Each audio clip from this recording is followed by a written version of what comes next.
ഇൻക്വിലാബ് സിന്ദാബാദ് കർഷക സംഘം സിന്ദാബാദ് കർഷക സംഘം സിന്ദാബാദ് കർഷക സംഘം സിന്ദാബാദ് കർഷക സംഘം സിന്ദാബാദ് AIKS സിന്ദാബാദ് AIKS സിന്ദാബാദ് ഇൻക്വിലാബ് സിന്ദാബാദ് ഇൻക്വിലാബ് സിന്ദാബാദ് രാസവളങ്ങളുടെ പിൻവലിക്കുക. കൃഷിഭൂമിയിൽ നിന്ന് മാറ്റി നിർത്തുന്നതിന് വേണ്ടിയുള്ള വലിയ ഗൂഢാലോചനയാണ് 2014 മുതൽ തുടർന്നു വരുന്നത്. അതിൻ്റെ അവസാന ഉദാഹരണമാണ് രാസവളങ്ങൾക്ക് ക്രമാതീതമായ വില വർദ്ധിപ്പിച്ചത്. ഒരടിസ്ഥാനവുമില്ലാതെയാണ് വില വർദ്ധിപ്പിച്ചത്. കഴിഞ്ഞ 3 വർഷക്കാലത്തിലിടക്ക് ഇന്ത്യയിൽ രാസവളങ്ങളുടെ വില ഇരട്ടിയോളമായി വർദ്ധിച്ചിട്ടുണ്ട്. ഇപ്പോൾ തന്നെ നെൽകർഷകരേറെയുള്ള പ്രദേശമാണ് മാള പ്രദേശങ്ങളൊക്കെ തന്നെ.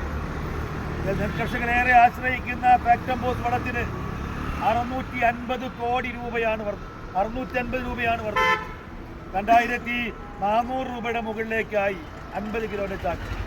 അതുപോലെ തന്നെ പൊട്ടാഷ് ധാരാളം ഉപയോഗിക്കുന്ന ഒരു രാസവളമാണ്. അതിന് 400 രൂപയോളം വർദ്ധിപ്പിച്ചു ചാക്കിന്. എല്ലാ വളങ്ങൾക്കും യൂറിയ എന്ന് പറയുന്ന ഒരു വളം അത് ലഭിക്കാനില്ല. ഏറ്റവും കൂടുതൽ സബ്സിഡി കൊടുക്കുന്ന ഒരു വളമാണ്. ആ വളം കർഷകർക്ക് കൊടുക്കാതെ അത് വ്യാവസായിക ആവശ്യങ്ങൾക്ക് വേണ്ടി ഈ കർഷകർക്ക് അവകാശപ്പെട്ട ഈ സബ്സിഡി വ്യാവസായിക ആവശ്യങ്ങൾക്ക് വേണ്ടി മറിച്ചു കൊടുക്കുന്ന സ്ഥിതിവിശേഷം ഉണ്ടാകുന്നു.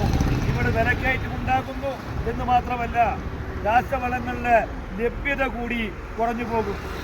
അതിൻ്റെ ഭാഗമായി ഇന്ത്യയിൽ കർഷകർക്ക് കാർഷിക വൃത്തി ചെയ്ത ഉപജീവനം നടത്താൻ കഴിയാത്ത ഒരു സാഹചര്യത്തിലേക്ക് ഈ രാജ്യം പോവുകയാണ്.